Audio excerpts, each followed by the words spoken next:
Hello everyone. I hope you enjoy listening to the story. My name is Claire Bennett. I am 38-year-old. 30 minutes before my flight, a janitor at the airport grabbed my suitcase and whispered, "If you board this plane, your children will grow up believing you were a terrorist." I almost screamed when the old man yanked my suitcase hard enough to pull it out of my hand in the middle of JFK International Airport. Travelers rushed around us beneath the bright terminal lights while boarding announcements echoed through the ceiling speakers. But suddenly all I could hear was the pounding of my own heartbeat. The janitor wore a faded blue maintenance uniform with a plastic name tag that read Raymond. His gray hair was damp with sweat, and his eyes darted around the terminal like he expected armed agents to appear at any second. "Keep your voice down," he muttered. "You are being watched." I took a step back immediately, gripping my purse tighter against my chest. "What the hell is wrong with you?" I snapped. "Give me my bag before I call security." Instead of answering, Raymond crouched beside the suitcase and unzipped the inner lining with shaking hands. My stomach dropped. Hidden beneath the fabric was a silver thermal container I had never seen before, surrounded by sealed paperwork stamped with international biohazard warnings. My name was printed across every document. Claire Bennett, Authorized Transport Specialist. Cold panic shot through my body so violently my knees almost gave out beneath me. "I did not put that there," I whispered. Raymond looked directly into my eyes. "I know." He carefully lifted one of the papers toward me. "Geneva Transfer Authorization. Biological Containment Approval. Federal Export Clearance." Every signature carried my name. Every code linked back to my former employer, Helix Gen Laboratories. My mouth went dry. "What is this?" I asked weakly. Raymond lowered his voice even further. "Illegal biological samples. The second airport security scans your luggage. Counterterrorism will arrest you in front of the entire terminal." For a moment, the airport around me seemed to tilt sideways. I stared toward my departure gate where armed TSA officers stood near the boarding lane. Suddenly, I noticed two men in dark jackets watching me from across the terminal. One touched an earpiece while staring directly at my suitcase. I felt sick. This has to be some mistake. Raymond grabbed my wrist tightly. "No mistake. Someone planted it."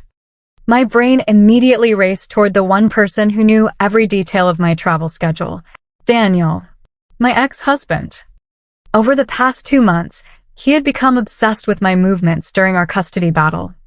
He kept asking when I traveled for work, which airports I used, who watched the kids while I was gone. At the time, I thought he was trying to paint me as an absent mother. Now I realized he was building something much worse. My ex-mother-in-law constantly called me unstable in court filings. Daniel's attorneys pushed aggressively for emergency custody hearings. God, they were preparing for this. Raymond glanced toward the security checkpoint again before pulling me closer. "Your father died trying to expose Helix Gen," he whispered. "And now they are using you to finish what they started." My breath caught painfully in my throat. My father had supposedly killed himself 15 years earlier after leaving Helix Gen under mysterious circumstances. Nobody ever explained why. Before I could ask another question, Raymond suddenly shoved the suitcase back toward me. "You need to leave now." We hurried through a restricted employee corridor near the maintenance elevators just as alarms sounded near my departure gate. Seconds later, men wearing federal jackets flooded the boarding area searching for someone. Searching for me. As we climbed into Raymond's old pickup truck behind the terminal, he reached into his coat pocket and handed me an old photograph. My blood froze when I saw my father standing beside him inside a laboratory I had never seen before. The motel in New Jersey smelled like cigarette smoke and old carpet cleaner. Rainwater slid down the cracked window beside the bed while neon lights from the parking lot flickered red across the walls like police sirens. I sat on the edge of the mattress, clutching the photograph Raymond had given me at the airport. My father stood beside him inside a laboratory filled with stainless steel equipment and computer monitors covered in medical data. Both men looked younger, happier, alive. I kept staring at my father's face. trying to understand how the man who supposedly committed suicide 15 years ago had hidden an entire second life from me. Raymond quietly locked the motel door before turning on the television. The moment the screen lit up, my blood ran cold. Breaking news tonight, the reporter announced. Federal authorities are searching for biotech researcher Claire Bennett after suspicious biological materials connected to an international security investigation were discovered missing from JFK Airport this morning. My face appeared across the screen beside giant red letters reading Federal Biohazard Alert. I stopped breathing for a second. Then Daniel appeared before a crowd of cameras outside the Manhattan courthouse. He wore a navy suit and the same devastated expression he used during our divorce hearings whenever he wanted sympathy from the judge. "Claire has not been mentally well since our separation," he said carefully. "Right now, my only concern is protecting our children." I almost threw the remote through the television. That lying son of a bitch. He already had the story prepared before I even arrived at the airport. Raymond muted the television while I stared at Daniel's face. "He is building a psychological profile," Raymond said quietly. "If the public believes you are unstable, they will accept anything said about you afterward." My stomach twisted violently. Suddenly, every strange interaction from the past few months snapped together inside my head like pieces of broken glass. Daniel constantly questioning my emotional state during custody mediation. His attorneys demanding psychological evaluations. My ex-mother-in-law repeatedly calling me paranoid around the children. They were not trying to win custody fairly. They were preparing to destroy my credibility completely. I leaned forward slowly. Daniel knew about the suitcase. Raymond nodded once. He likely helped organize it. The room suddenly felt too small to breathe inside. I stood up and paced beside the bed while news anchors discussed whether I might be connected to biological smuggling networks overseas. My phone buzzed nonstop with missed calls from unknown numbers before finally losing all service entirely. Seconds later, my banking apps logged me out automatically. Credit cards frozen. Accounts restricted. Every exit from normal life disappeared in real time.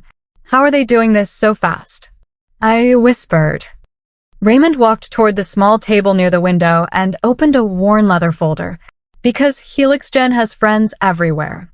He spread old documents across the table beneath the motel lamp. Internal research reports. Patient death statistics. Confidential memos marked destroy after review. Your father worked for HelixGen before you were born, Raymond explained. He discovered they were conducting illegal biological testing on low-income patients overseas using unapproved treatments. When he threatened to expose them, the company buried everything. My chest tightened painfully. And then he killed himself. Raymond looked directly into my eyes. No. He was silenced. The words hit me harder than I expected.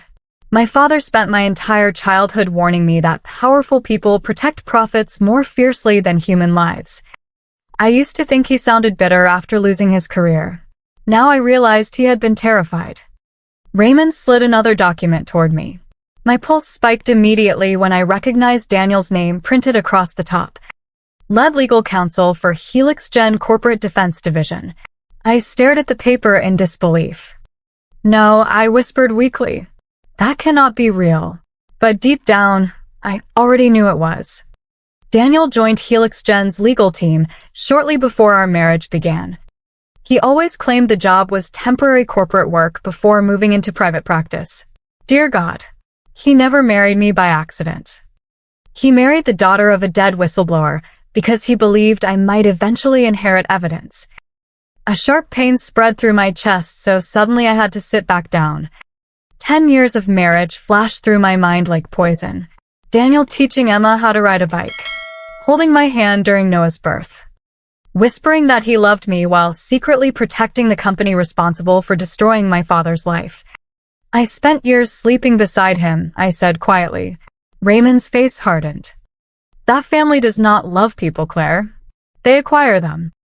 That night, I secretly used Raymond's burner phone to call Emma while she was supposed to be asleep. My daughter answered in a tiny, sleepy voice that nearly shattered me. Mom, she whispered. Tears instantly burned my eyes. Hi, baby. For a second, neither of us spoke. Then Emma asked the question that destroyed me completely. "Mom, are you a bad person?" I covered my mouth to stop myself from sobbing loudly. Somewhere in the background, I heard Daniel's mother speaking softly inside their penthouse apartment. They were already poisoning my children against me. "No, sweetheart," I whispered through tears. "I would never hurt anyone. I promise." Emma sounded uncertain. "Grandma said the FBI is looking for you because dangerous people trust you." I closed my eyes as pain ripped through my chest. This was the real reason Daniel framed me. Not just money, not just custody.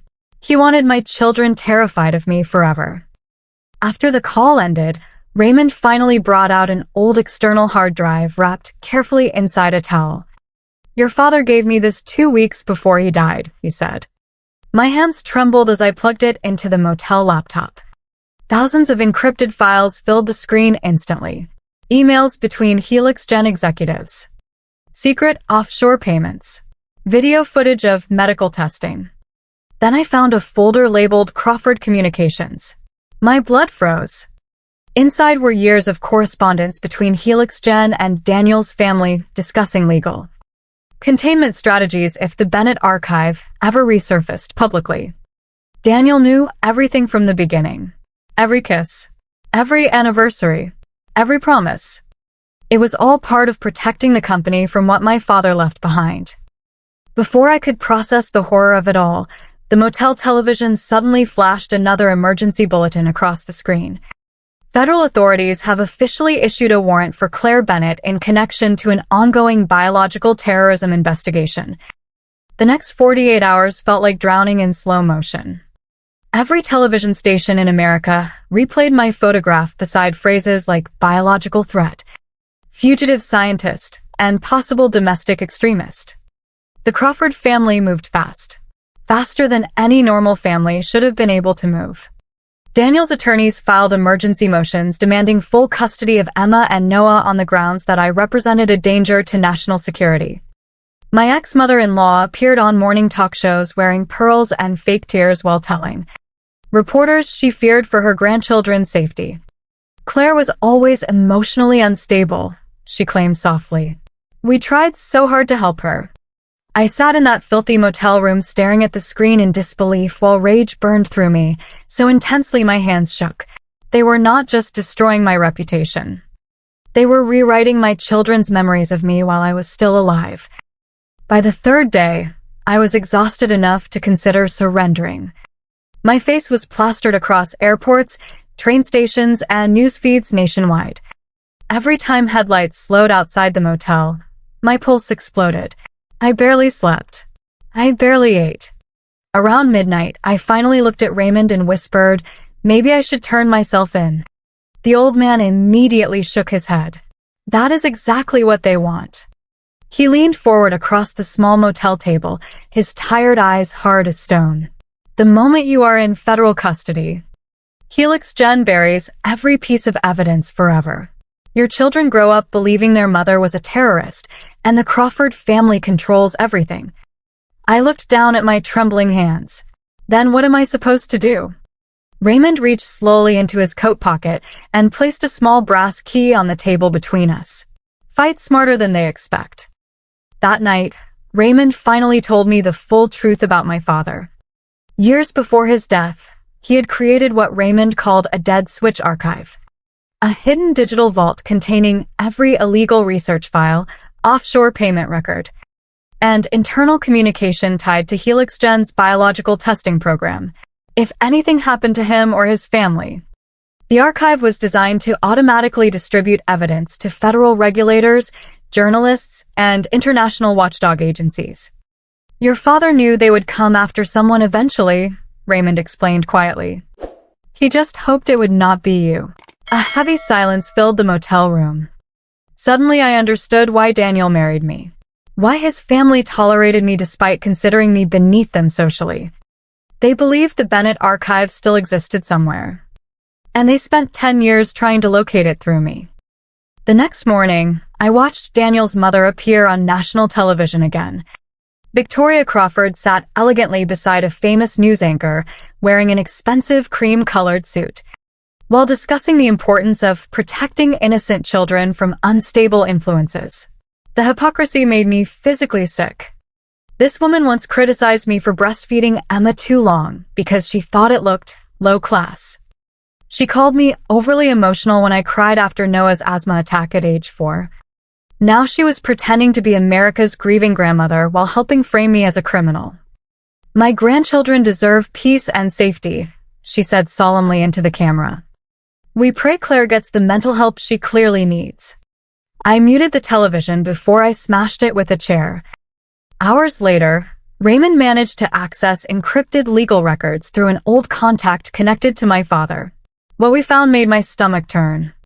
The family court judge overseeing my custody case had received nearly $200,000 USD in charitable donations from the Crawford Foundation over the past 3 years. Several psychiatric witnesses prepared to testify against me were directly connected to Helix Gen-funded institutions. Every piece of the case had been bought long before the airport setup even happened. Daniel never intended to win custody fairly.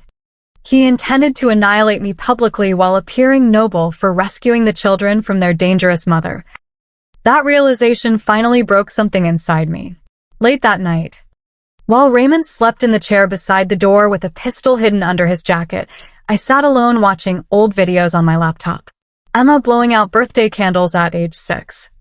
Noah taking his first steps across our old kitchen floor while Daniel laughed behind the camera. For a few painful minutes, I let myself remember what I thought my marriage used to be. Family vacations. Christmas mornings. Late nights wrapped in blankets watching movies after the children fell asleep. But once I looked closer, I started noticing things I ignored for years. Daniel controlling every financial decision. Daniel discouraging me from speaking publicly about my father's work. Daniel constantly pushing me away from old colleagues connected to Helix Gen. The manipulation had always been there. I was just too in love to call it by its real name. Then I found another hidden file inside the archive. My blood ran cold as I opened medical reports tied to the biological samples planted in my suitcase. The material was not random contraband. It came from an experimental treatment linked to multiple patient deaths overseas.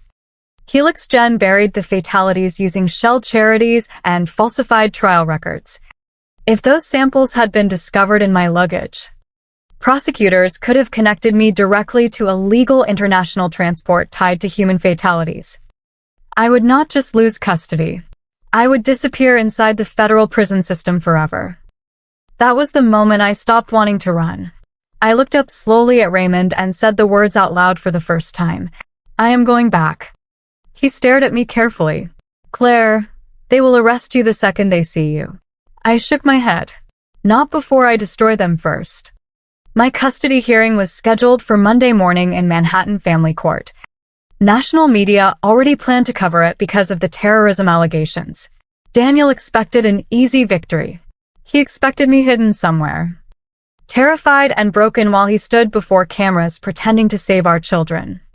What he did not know was that my father spent 15 years preparing for exactly this kind of war. The following evening, Raymond arranged transportation to an abandoned storage facility outside Newark where my father's final hidden vault had supposedly remained untouched since his death. Rain pounded against the metal roof while Raymond unlocked the rusted steel door with the brass key. Inside sat a small fireproof safe covered in dust. Before I could step closer, gunshots suddenly exploded through the darkness outside. Raymond shoved me behind a concrete pillar, just as another bullet tore through the wall beside us. Someone had followed us. Raymond fired back once before collapsing hard against the floor, blood spreading rapidly across his shoulder. I crawled toward him in panic while he pressed a shaking hand against my arm and forced a silver flash drive into my palm. His face had turned pale beneath the warehouse lights. If Claire is accused, he whispered painfully, release everything. By Monday morning, Manhattan Family Court looked more like the entrance to a political scandal than a custody hearing. Satellite news vans crowded the street outside the courthouse while reporters shouted questions at every attorney walking through the security gates. My face stared back at me from giant television screens mounted above the sidewalk beside headlines, calling me America's most wanted biotech fugitive. The Crawford family arrived just after 9 o'clock, surrounded by bodyguards and lawyers wearing expressions of carefully rehearsed grief. Daniel stepped out first in a dark tailored suit with Emma and Noah walking beside him. My heart nearly stopped when I saw my children. Emma clutched a stuffed rabbit against her chest while Noah looked confused and exhausted beneath the flashing cameras. They both looked smaller somehow, like fear had physically shrunk them. Daniel rested his hand protectively on Emma's shoulder while reporters snapped photos from every direction. To the public, he looked like a devoted father trying to shield his children from their dangerous mother. It made me sick. Inside the courtroom, tension hung so thick in the air it felt hard to breathe. Journalists packed every available seat while federal observers lined the back wall beside courthouse security. Judge Eleanor Whitmore adjusted her glasses and reviewed the emergency custody motion in front of her with visible concern. Daniel's lead attorney stood confidently before the bench outlining why the Crawford family deserved immediate permanent custody of Emma and Noah. Claire Bennett is currently under federal investigation tied to biological terrorism. He declared loudly enough for every reporter in the room to hear. Her disappearance alone demonstrates dangerous instability. Daniel lowered his eyes at exactly the right moment, like a grieving father carrying impossible burdens. I almost admired the performance if it had not been built on destroying my life. Emma suddenly looked toward the courtroom doors as if searching for me instinctively. The sight nearly broke me. For one terrifying second, I wondered if I had already lost them forever. Then the judge lifted her pen and prepared to sign the emergency custody order. Given the seriousness of the allegations, she began carefully. The court finds temporary full guardianship should remain with Mr. Crawford pending federal investigation.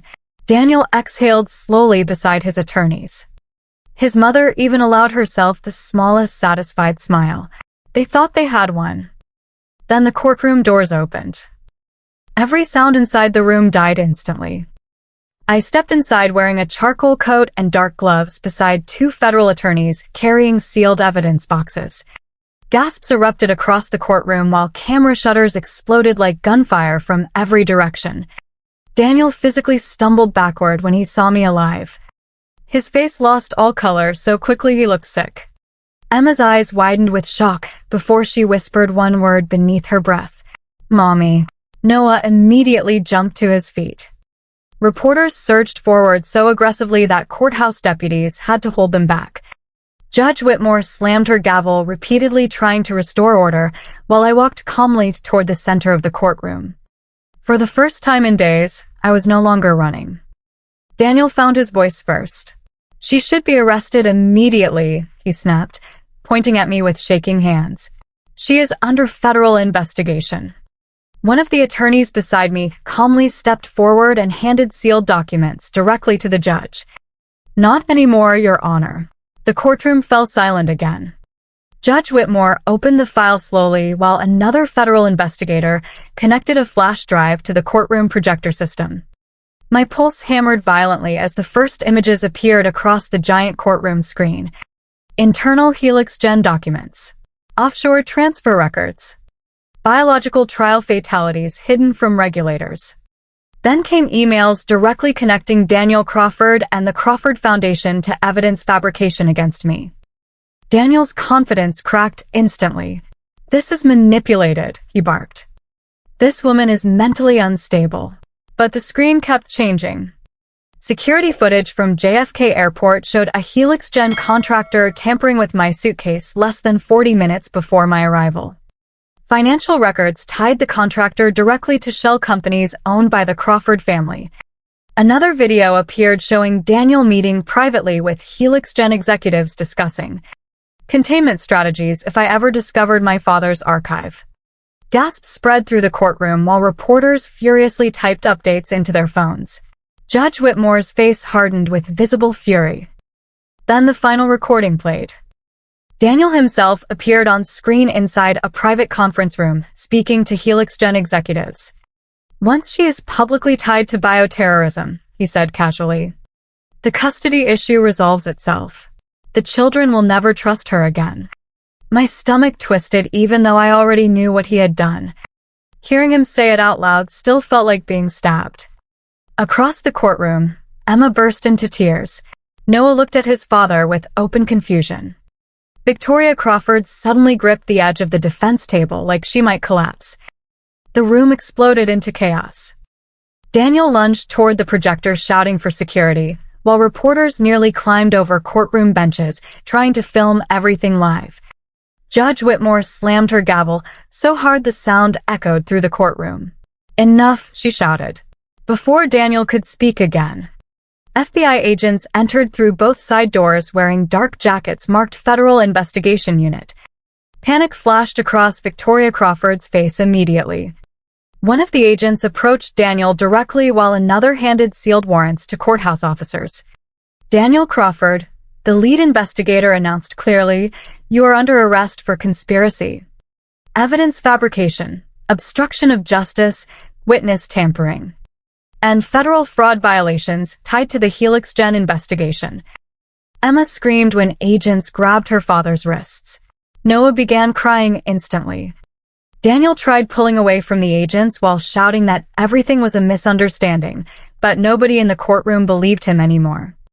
The carefully polished image of the noble father collapsed in front of national television cameras within seconds. Victoria Crawford nearly fainted as another team of investigators approached her with separate warrants connected to financial crimes and judicial bribery. Reporters scrambled after them like sharks smelling blood. Then something happened that shattered me completely. Emma suddenly broke free from the courtroom bench and ran directly toward me. She wrapped both arms around my waist so tightly I could barely breathe. "Mommy," she sobbed into my coat, "you are not a bad person."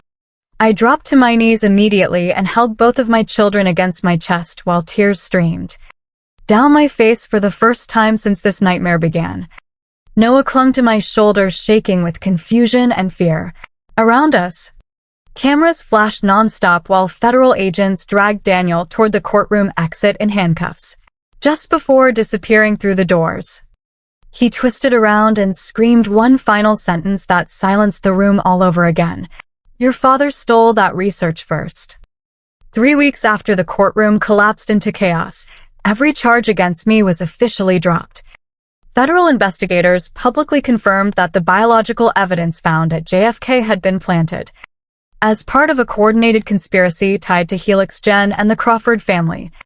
Daniel was denied bail after prosecutors revealed the full scale of the operation.